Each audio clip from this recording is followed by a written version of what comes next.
Continuando nossos vídeos sobre Linux, não esquecendo aí de compartilhar o vídeo se você está gostando dessa série de vídeos, se inscrever no canal, compartilhar, dar o seu joinha, fazer seu comentário. Esse é o terceiro vídeo aí da série de vídeos e que estamos tratando de assuntos concernentes ao Linux, sobre a distribuição 9 e em breve aqui a distribuição 10. Eu vou falar das distribuições 9 e 10 e suas particularidades, perfeito? Então, seguindo a mesma linha do vídeo passado, em que nós trabalhamos ali na configuração da placa de vídeo, hoje eu vou falar de alguns assuntos bem interessantes que a gente pode configurar aí no Linux. Se você for instalar um Linux, perfeito, que ele vai servir como um servidor de arquivo, não é um Linux para rodar um aplicativo de usuário, né? Não é um Linux que eu quero ficar navegando na internet, não é um Linux que eu quero rodar um editor de arquivos ou coisa assim, ou fazer uma página da web, utilizar o Linux para desenvolver isso.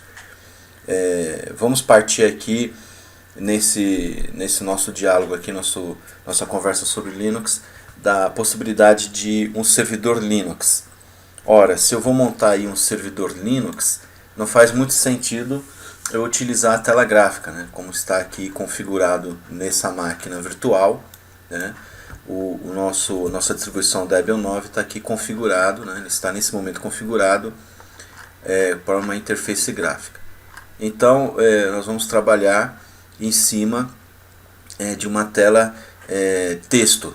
Por quê? A tela texto para o servidor de rede ela é melhor, porque vai ocupar uma quantidade menor de memória, vai sobrar espaço e memória, e ela vai ter uma performance melhor. E normalmente quando você utiliza o Linux como um servidor de arquivo, ou um servidor de e-mail, ou um servidor de web, ou seja lá qual o serviço que você quer prover através de um servidor Linux, você pode, na maioria das vezes, ou seja, quase sempre, fazer configuração de prompt. Você vai aqui no prompt, tá vendo? E faz sua configuração. Então toda vez que você ligar o servidor, você automaticamente pode entrar já como usuário, né? Um usuário root, tá? E fazer as configurações. Então o passo que você sempre acaba fazendo é: carrega o Windows, abre tela gráfica, abre no terminal, passa para o usuário root e faz a configuração. Perfeito? Muito bem. Agora eu vou passar aqui, vou ensinar como é que faz para que o Linux entre em tela tela de prompt, né? Uma tela de texto, modo texto, que a gente costuma chamar de modo texto.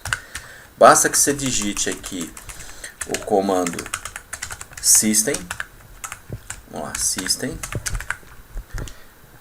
ctr ctl espaço set traço default espaço, e você vai escrever a palavra multi tracinho user ponto target e vai dar um enter. A partir desse momento, se você mandar reiniciar o Linux com o comando init 6, ele vai subir em modo texto, e a gente vai eliminar essa questão de fazer uso de um modo gráfico todas as vezes que a gente startar o servidor, colocar ele aí como um servidor de arquivo. Eu não vou precisar carregar uma tela gráfica e ir para um prompt para fazer configurações. Eu vou ter aqui disponível um prompt texto. Tá aqui, ó. Agora, olha só. Normalmente eu entro no Linux utilizando o usuário raiz, o root. Coloco a senha e nós estamos aqui no usuário raiz aqui.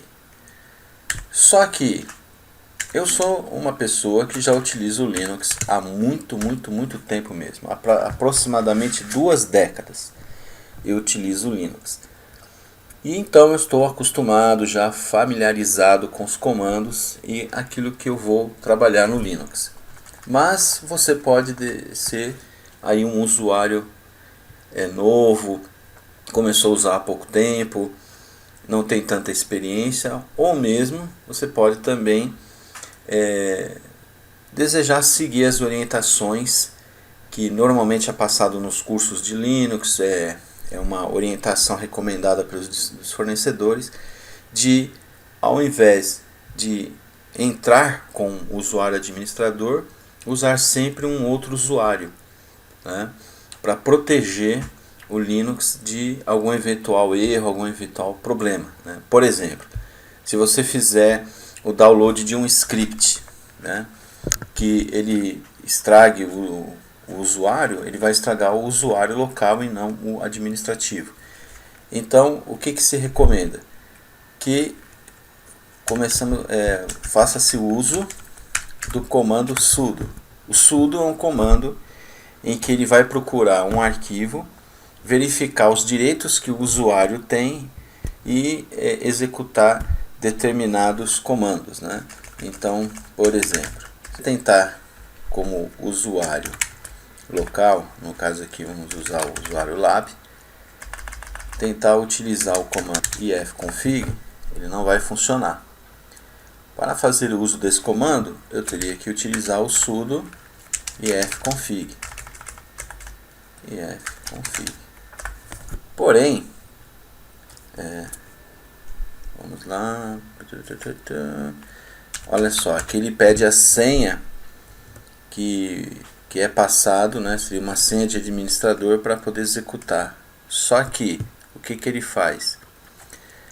Você lhe pede uma senha, só que o usuário local não está na lista de usuários que tem permissão para executar comandos, determinados comandos ou comandos administrador.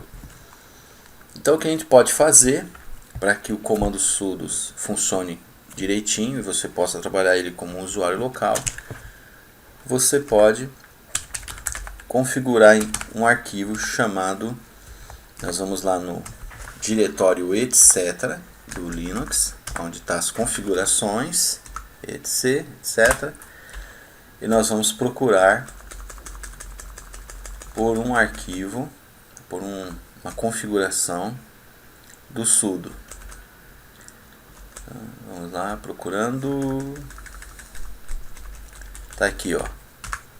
Sudo ers.